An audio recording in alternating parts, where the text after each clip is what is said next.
anak-anak, kita akan mulai ke pembahasan latihan ulangan ya. Jadi latihan ulangan cermin datar. Kenapa dibikin latihan ulangan? Nah, pasalnya sih sebenarnya karena apa ya? Nilainya selalu di bawah KKM. Apalagi kalau nggak pakai latihan ulangan nih. Atau nanti langsung PAT. PTS kemarin itu kan kurang bagus hasilnya. Ya, ini banyak kendala ini di kegiatan ini. Jadi saya akan coba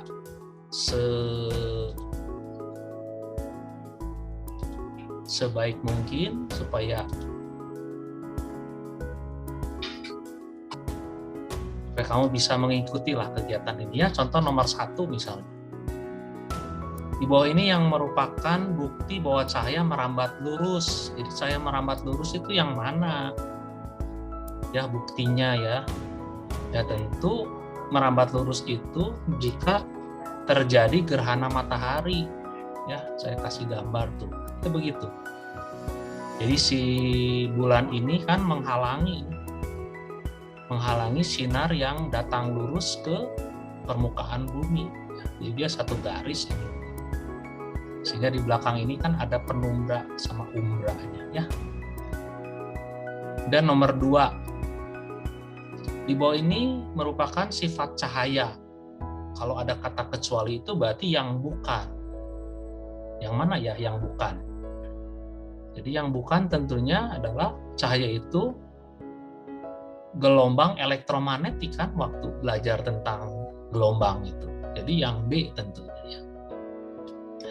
Dan nomor 3, benda-benda di bawah ini merupakan sumber cahaya ya. Kecuali yang mana? Jadi harus dia sumbernya. Yang bukan adalah bulan, karena bulan itu kan memantulkan cahaya dari matahari. Nah, yang merupakan sumber itu adalah matahari misalnya ya. Ini api. Nah, ini kunang-kunang, ya keluar sendiri cahayanya dari situ. Atau ini lampu ya, lampu LED gitu. Kemudian nomor 4, bila sinar datang tegak lurus pada cermin, maka kita coba gambarkan ya, sinar datang dan sinar pantul akan berimpit. Jadi kalau ini misalnya cerminnya gitu, sinarnya datang begitu, kan dia datang tegak lurus cermin. Ya, berarti di sini kan ada garis normal. Maka sinar akan dipantulkan kemana? Tentu dia akan dipantulkan ke sini. Bentar ya. Nah, ke sini kan dia dipantulkan. Itu ya. Dipantulkan kembali.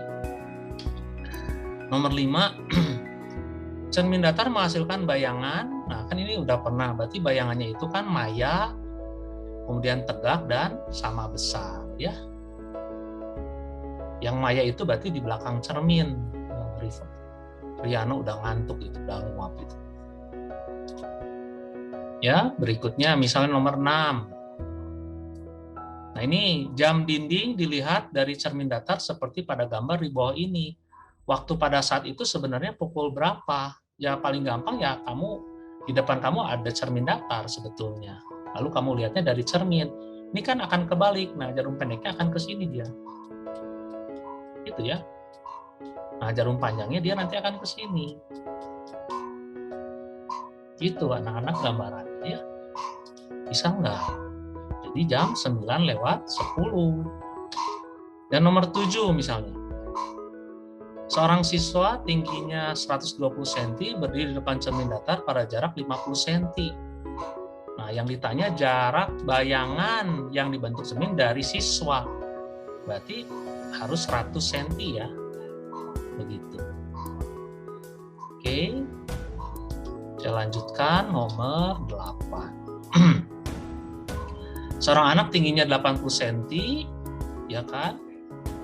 Kemudian jarak mata ke ujung kepalanya 8 cm agar dapat melihat seluruh bayangannya di cermin datar, maka panjang cermin minimal adalah 40 cm.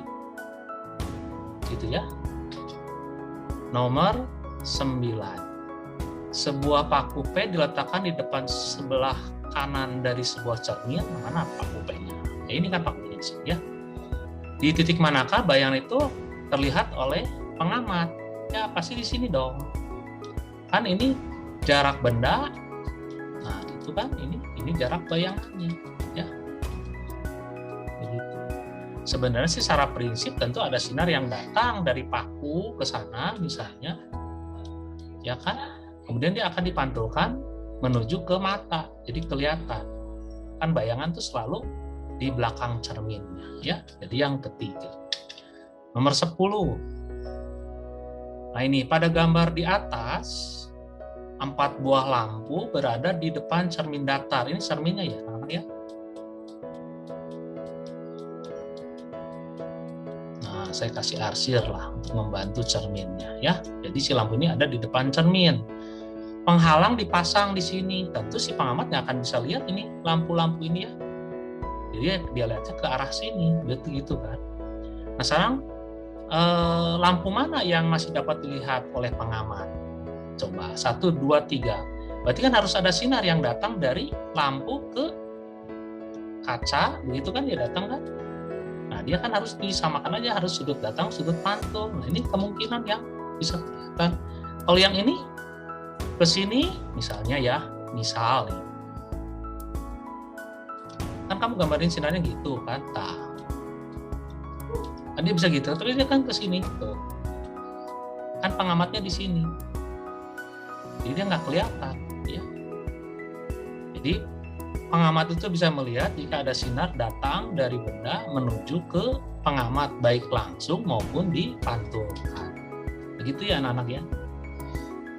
Kemudian nomor 11, misalnya di sini ada 2 buah cermin datar yang saling berhadapan, nah, kan begitu ya. Ini cermin datarnya.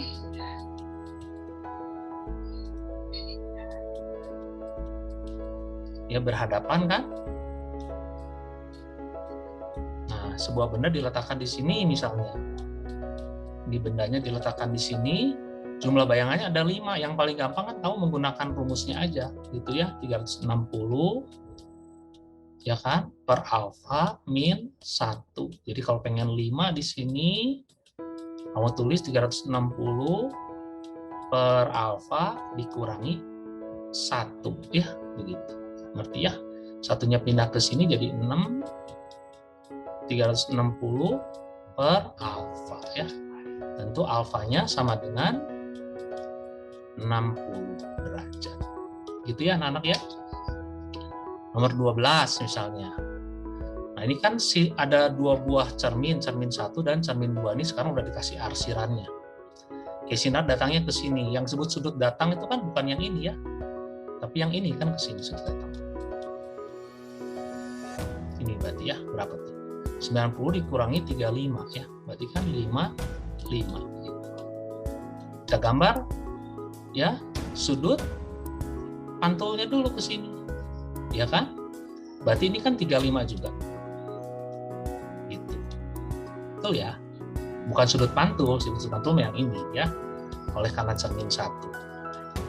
Kita fokus ke bentuk segitiga ini. Kita bikin lagi garis normal di sini ya.